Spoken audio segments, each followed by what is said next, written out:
Hello, you old school fans. I'm Dan, old school conditioning training man. This is old school conditioning training, where we talk and train anything that will make you fitter, faster, stronger, tougher. So there's me pulling the truck with the aid of a rope, okay, over 25 meters. Right, the second time we did it without the rope, okay. This is actually harder, okay, because all your effort is being pushed through your legs, okay. And here is me pulling the truck without the aid of a rope. Right, so there's a picture of me pulling the truck without the rope. Right, that was the second truck pull over 25 metres, right? And we did it a couple of other ways as well, okay? We did a static one where it was an arm over arm pull, okay? Actually, that was one of the ones I enjoyed the most, actually, right? And that relies really, yes, it's arms, and back, okay, right, and you're using your legs because you're pushing back with your legs to aid as well. But really, right, if you're going to fail in that, it's your grip, right, because you're trying to pull, you're trying to pull the rope, and if you cannot grasp the rope, if you can't grip the rope, doesn't matter how strong the rest of you is, okay, you're just not going to pull it if you can't grip the rope, okay. Right, so the human body is only as strong as its weakest link, and that is the hand and your grip, okay. But here's a picture of me doing the arm over arm pull over 25 meters at the truck pull.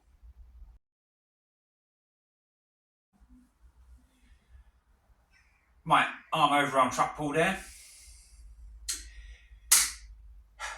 The next one we done that I've got a photo for, right, is we did it with just a towing strut, okay, and you just had to grab hold of it and you just had to pull it 25 meters, okay, and it was who did it in the quickest time. You could pull it however you wanted. You could put your hands behind the back, or you could. I chose to pull it like that, as you'll see in the picture. Right, okay, right. That was actually, I found, although it was still really hard, okay, I found that a little bit easier than actually pulling it with a harness. Don't ask me why, okay, I'm not really too sure. Right, and here is the picture of me pulling the truck. Right, there's the picture of me pulling the truck with the towing strap backwards. Right, that's the last of the pictures I've got, okay? But we also did, right, another event, okay? Now, those events, as I said, were over 25 metres, right? And this is where I'm going to talk about how, because I've done a lot of cardiovascular endurance training, right, as part of my weekly training schedule, because even at 19 3/4 stone, I was regularly I could still run 7 miles in under an hour, okay, all right, so that's no mean feat for someone that's nearly 20 stone, okay. Shorter distances I could do much faster, but we're talking about cardio endurance, right? And we're now talking about how this aided me at this, right? And this was the only truck pull experience I'd had. I'd not done any truck pulling before it. I didn't have a truck to train with. The nearest thing I got to it was I got all the guys from the powerlifting team that I was on, and I had some 10 mil tow rope, and we got there 5 cars, and we got everyone to sit in the car. So there's 4 people in each car, and I tied the cars together, got behind one car, pushed, right, and then that's easy, right, and then you feel the rope tighten as you start to pull the second car. Okay, well that's still not too bad. Then you feel it tighten again as the third car starts to move, and it starts to get once you got the 5 cars going, right, your quads are going. Managed to get all of them over one speed bump, but the second speed bump broke me. I got one car over it, and I couldn't get the second one over. But that's as close as I got training wise to the event. The rest of it was just regular strongman, powerlifting, and other events, and also running. Okay, I used to run 2 days a week. and that's not including running with clients. Sometimes I could run 15, 20 miles in a day. It wouldn't be every day, but if clients needed running, I'd take them out for a run because I'd get more results from it rather than just sticking on a treadmill and watch them sweat. Who's going to pay for that? So anyway, back to what we were talking about. Now, on the 25 metre events, I didn't fare as well. Okay, and part of the reason for that is because I was one of the lighter body weights. So the most difficult part of the truck pull is overcoming the initial inertia. Okay, is getting it from stood still to actually getting the wheels to start turning. Once you overcome that initial inertia,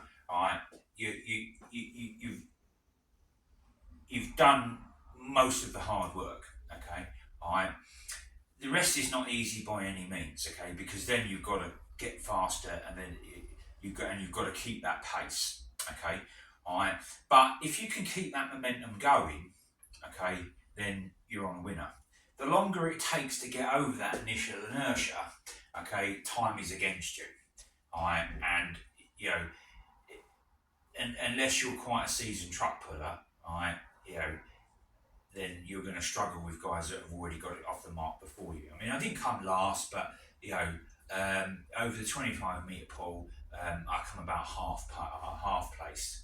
Okay, a place in the top half, just about the top half, which for my first competition, actually, I was really quite pleased with. Okay, but actually, in the last event of the day, where my cardiovascular endurance really paid off and really showed itself, and where I wiped the board with everyone,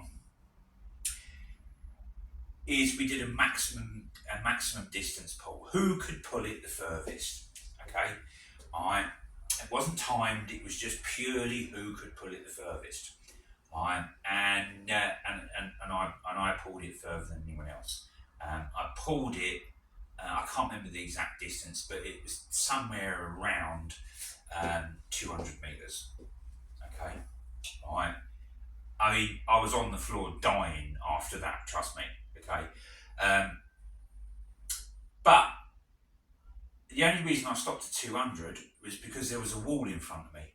I could get over the wall, but there's no way I was getting that truck through. I mean, I wouldn't have done another 200. I reckon I probably could have got another 10, 15 metres out of it. But still, 200 metres is good. Right? Yeah, it's bloody good.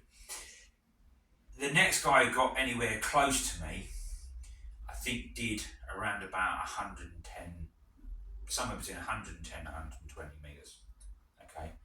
He was almost 80 metres behind me. Most of the others, they flaked out at somewhere between 30 and 50 metres.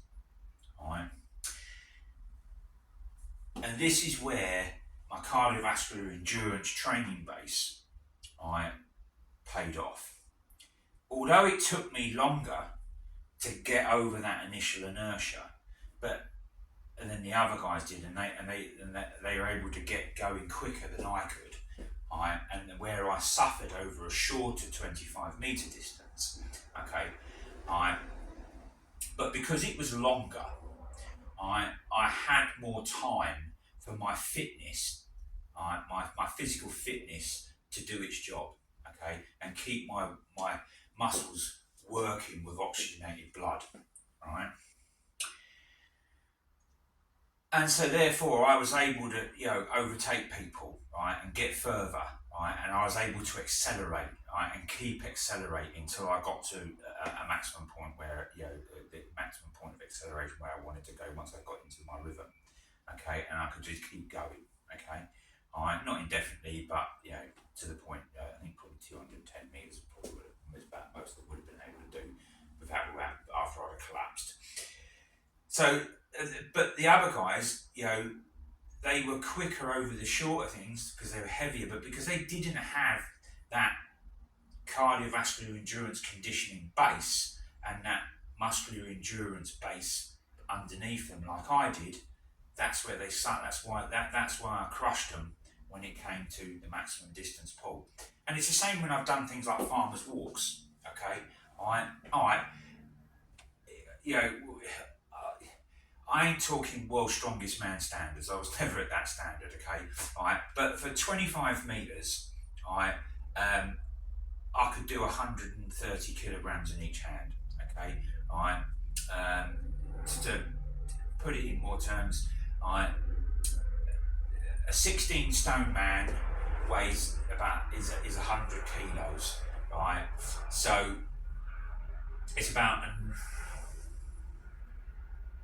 a 20 stone man in each hand, right? It's about 7 kilos. Yeah, so yeah, it's about a 19 stone, a 20 stone man in each hand. Right, and I could do that over 25 meters, right? Okay, maximum I could do that over was about was just under 30. Okay, and then my grip would just go. All right.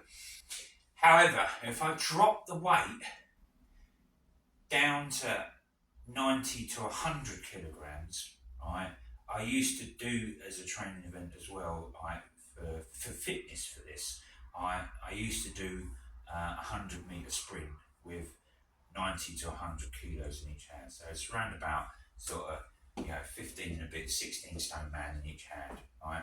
And I could do the 100 meters in around about 20 seconds. Might be a little bit under, might be a little bit over, right? So I was pretty pleased with that. Okay, all right. And I used to do that, for endurance training. I weren't doing it for an hour, but it's longer than you would do for a normal 25-meter race. Okay, or even if it's 25 meters out, 25 meters back, it's still longer than the 50 meters. All right, it would be mostly just for grip endurance and stuff like that. All right, okay, right. So there's the proof of the pudding that how even if you're a big strength guy, okay, you can benefit from putting cardiovascular endurance training into your workout. Okay, don't have to be doing it every day, right? Even if you just do it once a week, okay, you will benefit. So if you haven't already started with doing cardiovascular endurance training, okay, that's what we're going to look at in our next episode. How to start, get it into your program, right, and some other types of cardiovascular endurance training. Right, thanks for watching, guys. Hope you've enjoyed it and I hope you've learned something. And I'm Dan, the Old School Conditioning Man. This has been Old School Conditioning Training. And don't forget, don't be no crazy fool. Hit that like button and follow Dan at Old School.